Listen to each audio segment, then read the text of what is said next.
Ya, selamat siang Tribuners. Anda kembali menyaksikan program Live Report on the Spot dan tentu saja edisi Jumat 14 Januari 2022.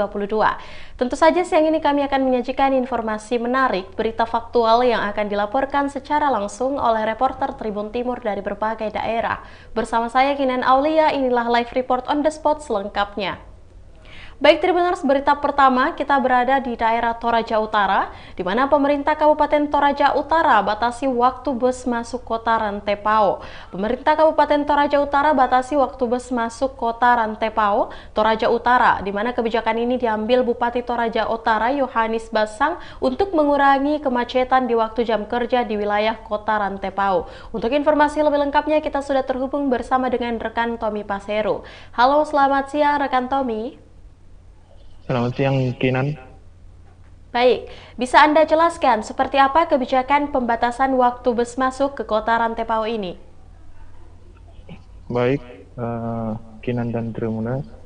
Jadi, bus AKDP untuk saat ini berdasarkan kebijakan Bupati Toraja Utara dibatasi waktunya untuk melintas atau beroperasi di wilayah perkotaan Rantepao. Jadi, kebijakan ini diambil untuk mengurai kemacetan di kota Rantepao pada waktu jam kerja. Jadi, di atas pukul 6.00 WITA pagi, bus sudah dilarang masuk ke kota Rantepao, sehingga dikatakan eh, dominan bus yang mengarah dari arah Makassar ke Toraja Utara hanya bisa beroperasi atau di kota Rantepao pada pukul 05.00 WITA.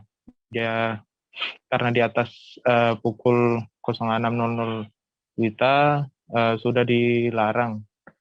Jadi menurut Bupati Toraja Utara kebijakan ini diambil karena saat pagi hari tepatnya pukul 06.00 WITA itu aktivitas masyarakat sudah mulai berlangsung sehingga akan terjadi kepadatan arus lalu lintas, sehingga kebijakan ini diambil agar tidak terjadi kemacetan khususnya dari puluhan bus yang akan masuk ke kota Rantepao. Seperti itu, Kinan. Ya, sejak kapan diberlakukan dan apakah hanya berlaku untuk mobil bus saja, rekan Tobi? Baik, jadi kebijakan ini atau larangan bus masuk ke kota Rantepao ini sudah berlangsung lama, sekitar 4 sampai 5 bulan. Nah, selain bus AKDP, larangan serupa juga berlaku untuk truk ekspedisi. Jadi selain bus, truk ekspedisi ini juga dianggap sebagai biang kemacetan di wilayah perkotaan Rantepao saat mereka melakukan bongkar muat. Namun ada sedikit kelonggaran dari Bupati Toraja Utara untuk khususnya untuk truk ekspedisi. Jadi mereka diizinkan masuk kota Rantepao di atas pukul 6.00 WITA dengan syarat harus memiliki gudang sendiri, tidak melakukan bongkar muat di pinggir jalan karena akan menimbulkan kemacetan kendaraan. Seperti itu, Kinan. Ya, baik. Apa dampak yang ditimbulkan dari kebijakan ini dan bagaimana respon dari masyarakat, khususnya penumpang? Baik, jadi meski berhasil mengurai kemacetan di wilayah perkotaan Rantepao, adanya kebijakan ini seperti diketahui bagi bus yang terlambat masuk ke kota Rantepao akan diberhentikan di terminal Bayangan yang berada di wilayah Buah. Jadi di sini Bupati menugaskan Satpol PP untuk memberhentikan bus yang telat masuk ke kota Rantepao. Namun seperti yang saya katakan tadi, Kina dan Tribuners, meski mengurai kemacetan di kota Rantepao, justru bus yang diberhentikan di wilayah Buah ini menimbulkan kemacetan yang cukup panjang. Ini karena memang tempat bus diberhentikan berada di Jalan Poros Makale Rantepao, yang memang eh, sejak pagi hari hingga siang hari arus lalu lintas di jalan ini cukup padat. Eh, Kebanyakan masyarakat khususnya pengendara mengeluh dengan adanya kebijakan ini. Menurut pengendara, kebijakan dari Bupati ini kurang kajian karena menimbulkan kemacetan. Nah, kemudian dari para penumpang juga menyayangkan kebijakan ini karena mereka harus diturunkan di tempat sebelum tujuan mereka berhenti. Nah, seperti beberapa waktu lalu, terdapat ratusan penumpang yang terpaksa diberhentikan atau diturunkan di wilayah Buah, sehingga para penumpang ini mengeluh karena mereka tidak sampai ke tempat tujuan di perwakilan bus dan juga di terminal. Di lokasi ini memang hanya tidak ada fasilitas untuk para penumpang tempat mereka menunggu mobil angkutan. Jadi ini tentunya atau kebijakan ini disayangkan oleh para atau kebanyakan dari penumpang. Seperti itu, Kinan. Ya, baik rekan Tommy Pasero untuk laporan Anda. Selanjutnya Tribuners kita menyaksikan hasil wawancara langsung yang telah dihimpun oleh reporter Tribun Timur bersama dengan salah satu penumpang bus yaitu Siska. Berikut liputannya. Parkir di sini tidak masuk terminal merasa terganggu tidak, Bu? Merasa terganggu banget, sangat. Untuk mendapatkan mobil angkutan untuk pindah ke mobil angkutan umum lain seperti angkot, kesulitan tidak, Bu? Sangat kesulitan. Kesulitan ya? Iya. Terus? Terus seandainya di sini kita disiapkan tempat untuk berteduh atau untuk duduk-duduk, tidak apa-apa. Tapi ini kayak kita diterlantarkan di tengah jalan. Ya, itulah tadi hasil wawancara bersama dengan salah satu penumpang bus, Siska, dan terima kasih rekan Tommy Pasero yang langsung melaporkan dari Toraja Utara, dan selamat bertugas kembali. Baik Tribuners, kita melangkah ke informasi berikutnya. 70 orang tim SAR gabungan terjun melakukan pencarian 2 bocah tenggelam di Sungai Desa Pucak. Seusai jeda berikut.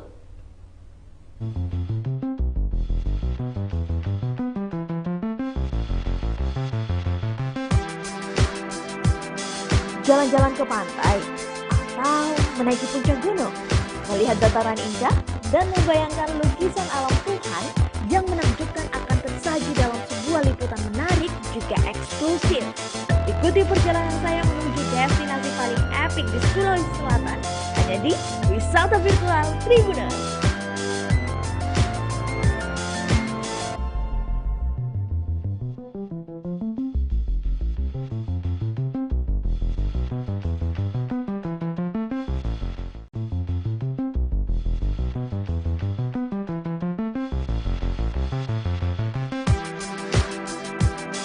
Jalan-jalan ke pantai, atau menaiki puncak gunung, melihat dataran indah, dan membayangkan lukisan alam Tuhan yang menakjubkan akan tersaji dalam sebuah liputan menarik juga eksklusif. Ikuti perjalanan saya menuju destinasi paling epik di Sulawesi Selatan, hanya di Wisata Virtual Tribuners.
Ya, baik Tribuners, terima kasih Anda masih setia menyaksikan program Live Report on the Spot, dan tentu saja kembali lagi bersama saya, Kinan Aulia.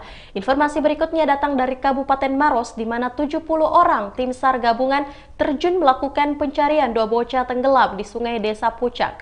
Sebanyak 70 orang tim SAR gabungan turun melakukan pencarian 2 anak yang tenggelam di Sungai Dusun Puncak, Desa Pucak, Kecamatan Tompobulu, Kabupaten Maros, Sulawesi Selatan. Hal ini disampaikan oleh Komandan Tim Basarnas Sulsel, Nasaruddin, Rabu 12 Januari 2022.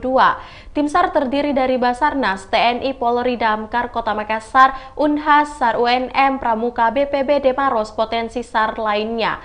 Ia mengatakan pencarian korban telah dilakukan sejak Selasa siang 11 Januari 2021, namun sempat dihentikan pukul 19.00 WITA karena kondisi yang sudah gelap. Pencarian kembali dilanjutkan tepat pukul 7.00 WITA. Untuk informasi lebih lengkapnya kita sudah terhubung bersama dengan rekan Nurul Hidayah. Halo, selamat siang rekan Nurul. Selamat siang, Kinan. Ya, bisa Anda jelaskan bagaimana dengan kronologi hilangnya 2 balita di Sungai Desa Pucak, Kabupaten Maros? Baik, Tribuners, kabar tenggelamnya 2 bocah di Dusun Puncak, Desa Pucak, Kabupaten Maros, Sulawesi Selatan membawa duka tersendiri bagi pihak keluarga. Bagaimana tidak, keduanya ini masih berusia sangat kecil, Tribuners. Korban pertama, Zakir, masih berusia 4 tahun, sementara korban kedua, yakni Faiz, baru berusia 5 tahun. Nah, kronologinya ini bermula ketika Zakir dan juga neneknya datang ingin mengambil sayuran di perkebunan yang berlokasi di dekat rumah Faiz, Tribuners. Namun karena neneknya ini tidak mengizinkan Zakir untuk ikut bersamanya dan memintanya untuk menunggunya di rumah tantenya, yakni Ibu Faiz. Namun bukannya mendengarkan perintah neneknya, Zakir ini malah mengajak Faiz untuk bermain di bantaran sungai, Tribuners. Kemudian setelah neneknya pulang ke rumah menyadari bahwa cucunya ini sudah tidak ada, ia pun langsung melakukan pencarian di rumah-rumah tetangga dan juga lokasi di mana kedua anak ini sering bermain. Namun setelah pencarian yang cukup lama, ia pun tidak menemukan cucunya dan meminta warga untuk membantunya mencari di area sungai. Namun betapa terkejutnya ia ketika ia menemukan tumpukan kerang biri-biri, sendal dan juga jejak kaki. Ia pun menduga bahwa kedua cucunya ini tenggelam dan terseret arus karena memang lokasi kejadian ini adalah sebuah sungai di mana arusnya sangat deras sekali, Tribuners. Bahkan orang dewasa ini bisa terseret arus jika berada di sungai tersebut. Bagaimana proses pencarian korban dan berapa jumlah personel tim SAR gabungan yang diturunkan? Baik, Tribuners, untuk jumlah personel yang diturunkan itu ada 70 orang. Pencarian pada hari pertama, hari Selasa, itu dimulai sejak siang, kemudian sempat dihentikan pada pukul 19 waktu Indonesia Tengah.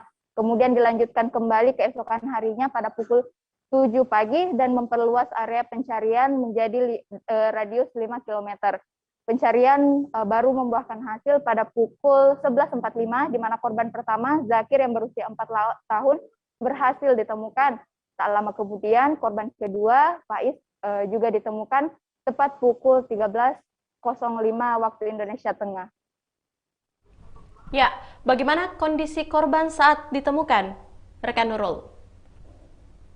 Baik, untuk korban pertama yang ditemukan pada pukul 11.45, ini ditemukan dalam kondisi meninggal dunia, terjepit di batu dengan kedalaman 2 meter, dan ini badannya sudah cukup membengkak seperti itu, Tribuners, dan juga sudah mengeluarkan bau.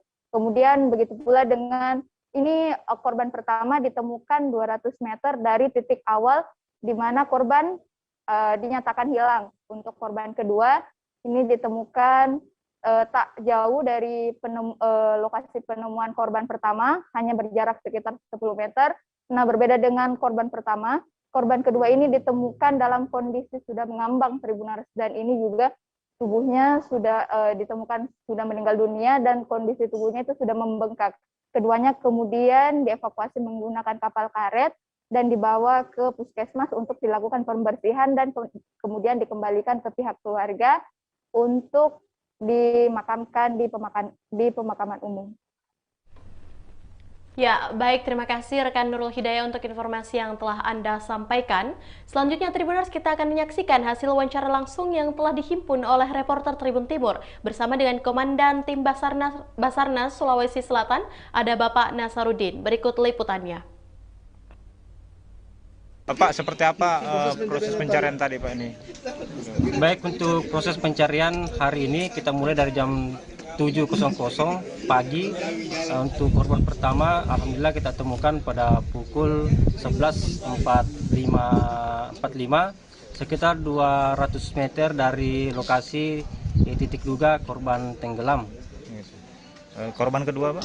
Untuk korban kedua ditemukan pada pukul 13.05, jaraknya kurang lebih 10 meter dari ditemukan korban pertama. Pak, posisi korban saat ditemukan, Pak, apakah dia berada di dasar sungai atau di mana? Oke, baik. Untuk korban pertama ditemukan oleh tim penyelam, tim SAR gabungan. Posisinya dia terjepit batu. Sedangkan untuk korban kedua ditemukan tim SAR gabungan dan masyarakat setempat yang membantu. Kondisinya sudah agak mengapung. Pak, kondisi kedua korban saat ditemukan meninggal dunia? Untuk lebih tepatnya itu dari pihak dokter, tapi dari kasat mata kondisinya meninggal dunia. Pak, berapa orang yang dikerahkan, Pak? Untuk tim SAR gabungan jumlah personil itu ada sekitar 70 orang. Terdiri dari siapa saja, Pak? Tim SAR gabungan dari Basarnas, TNI Polri, dari Damkar Kota Makassar, dari SAR Unhas, SAR UNEM, SAR Pramuka, BPBD Maros, Pramuka, dan potensi SAR lainnya. Pak, proses pencarian, Pak, selama proses pencarian, Pak, dilakukan dengan menyisir sungai sepanjang berapa meter sih, Pak? Berapa lama? Oke, untuk proses pencariannya sejak korban dilaporkan ataupun diketahui hilang, itu tim SAR gabungan sudah melakukan sejak kemarin. Tim SAR gabungan yang ada di lokasi sudah melakukan sampai sore hari kemarin. Sedangkan untuk hari ini kita mulai dari jam 7 sampai jam 13.05 sampai korban kedua ditemukan tadi. Untuk metode pencarian, teknik pencarian itu melakukan teknik penyelaman, penyisiran dengan menggunakan perahu karet, dan melakukan penyisiran di sepanjang sisi kiri kanan sungai. Itu sejauh berapa, Pak, dari lokasi kejadian? Sekitar 5 kilo. 5 kilo per kilo. Pak, Nasarudin, Pak, ya? Apa dan tim? Pak, kendala yang dihadapi dalam proses pencarian apa, Pak? Baik, untuk kendala arus sungai yang cukup deras. Yang kedua, air yang keruh ditambah dengan bebatuan sungai yang cukup besar dan licin. Oke, siapa? Ya, itulah tadi hasil wawancara bersama dengan tim Basarnas Sulawesi Selatan. Ada Bapak Nasarudin dan terima kasih rekan Nurul Hidayah yang langsung melaporkan dari Kabupaten Maros untuk laporan Anda dan selamat bertugas kembali. Baik, Tribuners, kita melangkah ke informasi berikutnya datang dari Kota Makassar, di mana 170 pegawai PDAM terancam dipecat seusai jeda berikut.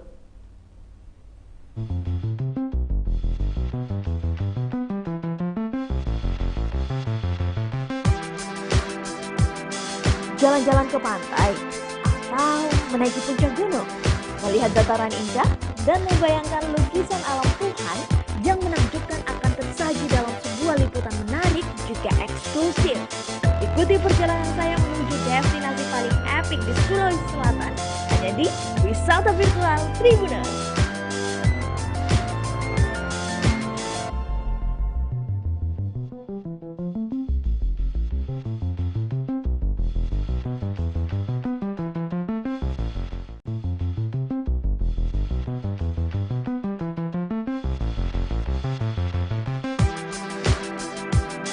Jalan-jalan ke pantai, atau menaiki puncak gunung, melihat dataran indah, dan membayangkan lukisan alam Tuhan yang menakjubkan akan tersaji dalam sebuah liputan menarik juga eksklusif. Ikuti perjalanan saya menuju destinasi paling epik di Sulawesi Selatan, hanya di Wisata Virtual Tribuners.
Ya, baik Tribuners, terima kasih Anda masih setia menyaksikan program Live Report on the Spot dan kembali lagi bersama saya Kinan Aulia. Informasi berikutnya datang dari Kota Makassar, di mana 170 pegawai PDAM terancam dipecat. Masa kerja para direksi perusahaan daerah Perusda Kota Makassar sudah genap sebulan. Semasa periode tersebut, para direksi mulai melakukan kerja-kerja dalam rangka penataan Perusda, termasuk Perumda Air Minum atau PDAM Makassar. Salah satu jajaran direksi PDAM, Berni Iskandar, mengatakan selama 1 bulan bekerja, PDAM telah melakukan evaluasi pegawai tenaga kontrak, pegawai 80% serta pegawai dengan status 100%, di mana dalam rentan waktu dari 2019 hingga 2021, pihaknya menemukan ada pegawai yang masuk tak sesuai prosedur yang ada, antara lain pegawai dengan tingkatan status 80%, namun masa kerjanya belum mencukupi 1 tahun, dan jumlahnya sebanyak 54 orang. Untuk informasi lebih lengkapnya, kita sudah terhubung bersama dengan reporter Siti Amina. Halo, selamat siang rekan Ami. Baik, selamat siang rekan Kinan. Bisa Anda jelaskan bagaimana tahapan atau mekanisme kepegawaian di PDAM khususnya? Baik, memang benar yang disampaikan oleh rekan Kinan tadi bahwa ada 170 pegawai di lingkup perusahaan daerah air minum Kota Makassar yang terancam dipecat. Mereka terancam dipecat karena masuk tanpa melalui mekanisme atau prosedur yang ada. Dan 170 pegawai tersebut terbagi atas tenaga kontrak, kemudian ada juga pegawai dengan status 80% dan pegawai dengan status 100%. Dan untuk mekanisme kepegawaian di lingkup PDAM sendiri memang berjenjang. Yang pertama adalah status tenaga kontrak, kemudian status pegawai dengan 80% dan pegawai dengan status 100%. Nah, untuk tenaga kontrak sendiri ditemukan ada 80 orang yang diduga masuk tanpa mekanisme atau prosedur yang ada, di mana mereka masuk dengan dikaitkan dengan adanya pungutan liar. Jadi ada uang masuk yang disetor oleh oknum tertentu, baik itu internal PDAM sendiri maupun eksternal PDAM. Jadi tarif yang diberlakukan bagi calon pegawai kontrak di PDAM bervariasi, bahkan nilainya sampai dengan 85 juta. Nah, itulah yang sedang diulik oleh direksi PDAM yang baru.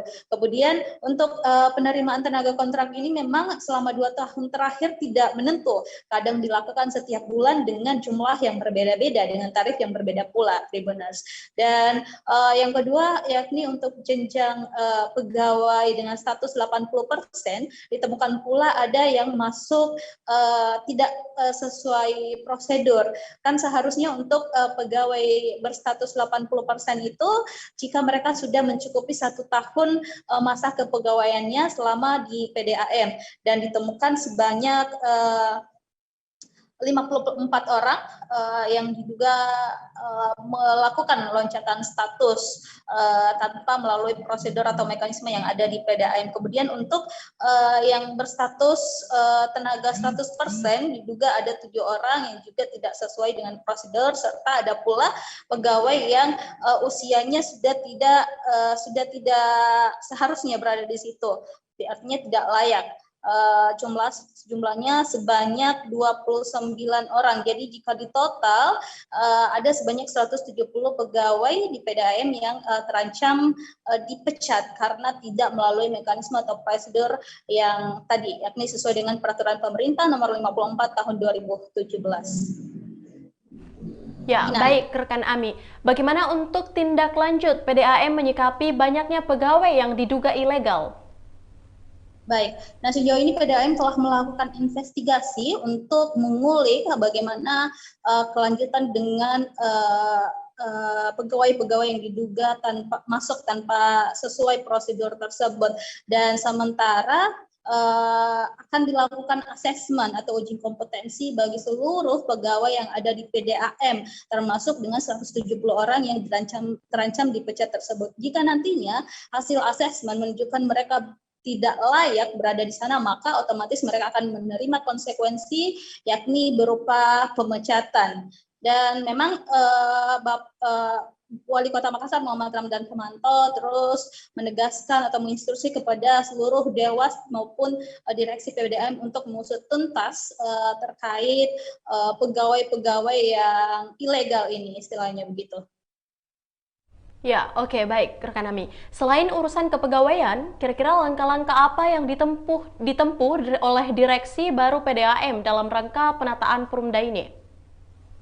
Baik, Tribuners, memang saat ini PDAM Makassar masih sedang fokus melakukan penataan kepegawaian, dan setelah itu mereka akan melangkah ke jenjang tahapan-tahapan berikutnya untuk memulihkan kondisi perusahaan daerah termasuk di PDAM. Nah, kemarin sempat disebutkan juga bahwa ada beberapa perumahan di Kota Makassar yang melakukan sambungan air ilegal. Nah, inilah yang terus diusut karena ini tentunya menyebabkan kerugian pada PDAM sendiri. Dan informasinya ada 2 perumahan elit yang diduga melakukan sambungan air PDAM secara ilegal, yakni Central Lands Royal Spring yang berlokasi di BTP dan juga ada di Nusa Tamalan Rea Indah. Jadi 2 perumahan tersebut diklaim melakukan penyambungan air secara ilegal, dan itu sementara diusut siapa dalang di balik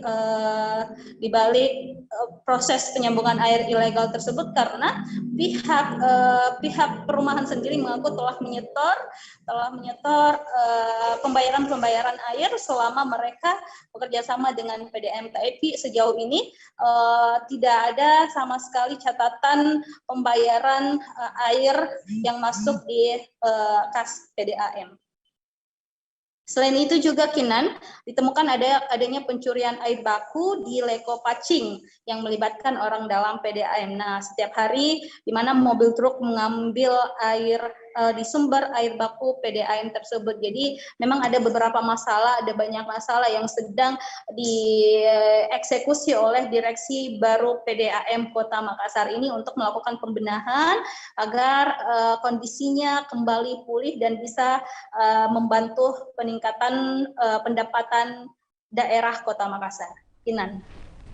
Ya, baik rekan Ami, terima kasih untuk laporan Anda. Selanjutnya Tribuners, kita akan menyaksikan hasil wawancara langsung yang telah dihimpun oleh reporter Tribun Timur bersama dengan Wali Kota Makassar Muhammad Ramdan Pemanto dan dilanjutkan oleh Direksi PDAM Makassar Bapak Beni Iskandar. Berikut liputannya. Apa tuh? Ada cukup banyak. Ada ribuan juga Pak Wali, kita mau berarti puluhan, ratusan. Kalau yang besok agenda apa Pak? Apanya? Yang sama evaluasi tim percepatan penataan masing-masing BUMD. Karena saya curiga ada beberapa tidak jalan. Kalau tidak jalan kita ganti. Oh iya. Di mana lokasinya itu Pak? Di sini. Penataan di Perumda PDAM itu. Besok saya koordinator ikut saja nanti besok. Ada informasi yang diperoleh kan ini sementara penataan karyawan-karyawan yang katanya masuk dengan membayar di sana. Itu terus pokoknya suruh bersuara mereka kan, kita akan usut itu Pak. Pasti saya usut. Baru ada informasi yang beredar katanya itu melibatkan salah satu tim sukses. Enggak apa-apa, biar siapa. Tidak, kalau melanggar aturan kenapa? Begitu. Iya. Kalau dugaannya yang kita temukan memang seperti apa Pak? Jual beli. Dengar seperti itu. Nah artinya kalau nanti dia tidak layak itu kemudian dia berteriak bilang saya bayar ya, itu kita mau bayar diteriak saja. Iya. Konsekuensinya Pak bagi mereka? Hukum. Kita kan ya orang-orang banyaknya kepala daerah itu jadi bermasalah dengan lelang jabatan. Kita di Makassar justru siapa yang bayar-bayar kita turut bersama-sama PH untuk begitu. Kalau di PDAM katanya sampai 60 ya? Ada yang katanya sampai 85 malah. 85 juta katanya. Begitu. Nah dengar-dengar itu namanya nanti didengar setelah nanti komplain dia. Nah jadi kalau berhenti ya. Tapi sudah ada laporan awalnya dari PDAM Pak, dari jajaran direksi. Semua dari dugaan. Dari dugaan. Nah, caranya adalah ya saya bilang siapa yang tidak layak kasih berhenti. Nanti kalau dia bilang dia bayar, suruh bicara. Begitu saja. Sudah ada yang diberhentikan ini Pak Wali. Mau diberhentikan, ini minggu kayaknya ada. Berapa banyak itu kita mau berhentikan di situ? Karena kan over juga itu. Over. Jadi berapa tuh? Ada cukup banyak. Ada ribuan juga Pak Wali kita mau berarti. Puluhan, Ratusan. Oh. Kalau yang besok agenda apa Pak? Apanya? Yang sama Evaluasi tim percepatan penataan masing-masing BUMD. Karena saya curiga ada beberapa tidak jalan. Kalau tidak jalan kita ganti. Oh iya. Di mana lokasinya itu Pak Wali? Di sini.